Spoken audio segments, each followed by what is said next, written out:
Bronsky, falarei um pouco sobre a sonata número 28, em Lá maior, do opus 101 de Beethoven. Composta em 1816, é considerada a primeira sonata da terceira fase do compositor, sua maturidade artística. O próprio Beethoven refere-se a essa sonata como sendo uma série de impressões e devaneios. É uma informação importante porque corrobora a ideia de explorações musicais mais livres nesse terceiro período da carreira do compositor. Para dar uma fundamentação teórica e estética sobre esse desenvolvimento na carreira de Beethoven, convido-os a refletir se seria possível separarmos o aspecto intelectual do aspecto emocional, em especial na música de Beethoven. A minha opinião, a minha resposta seria que não. Intelecto e emoção são como forças interligadas, que se energizam mutuamente. E por mencionar a ideia de forças, é importante ressaltar que Beethoven, influenciado por um movimento literário ocorrido na Alemanha no final do século XVIII, chamado Sturm und Drang, que significa tempestade e ímpeto. Está aí o pilar do romantismo, uma visão de mundo menos racional e mais atirada às paixões. Um dos representantes dessa estética romântica do Sturm und Drang foi o poeta Friedrich Schiller, contemporâneo de Beethoven e autor do poema Ode à Alegria, que será usado na famosa Nona Sinfonia de Beethoven. Retornando à sonata número 28, o primeiro movimento começa com a indicação um pouco animado com a mais profunda sensibilidade. A sonata começa com um andamento mais reservado e é basicamente uma única melodia percorrendo todo o movimento. Não temos elementos contrastantes comumente encontrados na forma sonata. Chama a atenção para a beleza da linha melódica que inicia a peça. É totalmente impossível descrever essa linha. Se eu tivesse que usar uma palavra, seria sublime. O primeiro movimento segue com um desenvolvimento de caráter bastante livre, com trajetórias inesperadas, costuradas por pequenos perfis melódicos, na maneira de contrapontos, ou ainda melhor, cantos sobre cantos, uma espécie de tecido melódico que permeia todo o movimento. O próprio passar do tempo parece dissolvido no decorrer do lirismo desse primeiro movimento. O segundo movimento vem com uma indicação animado, como uma marcha, uma construção bastante intricada, com um ritmo que em poesia seria uma sílaba curta e uma sílaba longa, o chamado ritmo iâmbico. Podemos mencionar aqui a existência de um procedimento canônico, ou seja, a imitação entre linhas melódicas, mas com uma defasagem no tempo entre essas linhas. É um procedimento que permite que o compositor explore a noção de perspectiva, uma frase mais próxima e o seu eco mais distante, por exemplo. Beethoven constrói um contraponto bastante cristalino e fluido durante esse segundo movimento. O terceiro movimento vem com os dizeres lento e nostálgico, saudoso.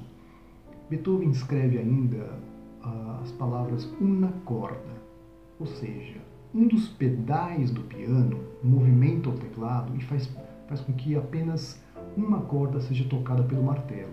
Normalmente, o martelo de boa parte das teclas de um piano toca em 3 cordas.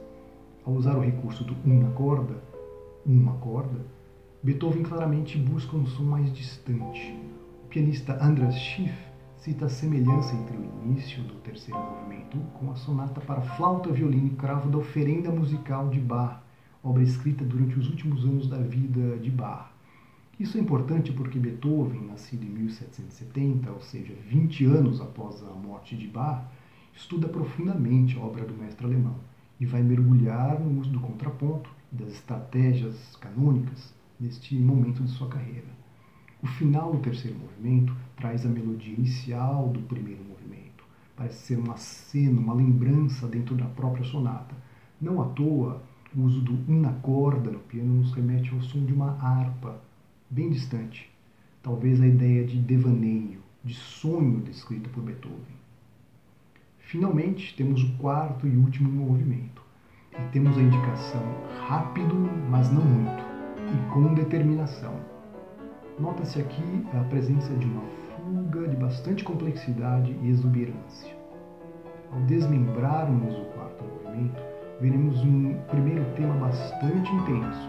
Se colocarmos uma lente de aumento nesse primeiro tema, notaremos que ele é formado pelo conjunto de partes menores, que se assemelham a pequenas frases, como as frases de um texto. Primeiro temos uma frase bastante clara, incisiva e objetiva. Na sequência, uma frase que elabora um pouco mais essa primeira ideia. E finalmente temos uma espécie de comentário, um elemento mais livre do discurso e que cria uma ponte de retorno para a frase inicial. O que queremos mostrar aqui é a presença de uma teia de informações sonoras. É uma teia que cria uma unidade temática complexa, porém bastante objetiva e cristalina. São características de Beethoven. E isso tudo faz parte de um primeiro conjunto de temas. Um segundo tema, aí sim muito mais leve, dá continuidade ao quarto movimento. Mas essa leveza é logo energizada com acordes intensos e uma textura contrapontística. Como curiosidade, vale lembrar a presença de uma nota que até então não estava presente nos pianos da época de Beethoven. Pianos que recebem nome Hammerklavier, ou seja, teclados de martelo, diferente dos teclados pinçados, como no caso dos cravos, de um Bach, por exemplo, da época de um Bach. Essa nota é um Mi grave, que Beethoven, dada a novidade, até mesmo indica na partitura. Ele chama atenção para o intérprete. Veja, aqui está o que ele chama de contra-Mi, a nota Mi. É muito interessante porque é o compositor realmente enfatizando a importância e quase revelando como ele está seduzido por essa novidade, por essa sonoridade desse novo instrumento. Vale dizer que os pianos modernos vão até a nota Lá, uma quinta mais grave do que esse Mi que o Beethoven indicou.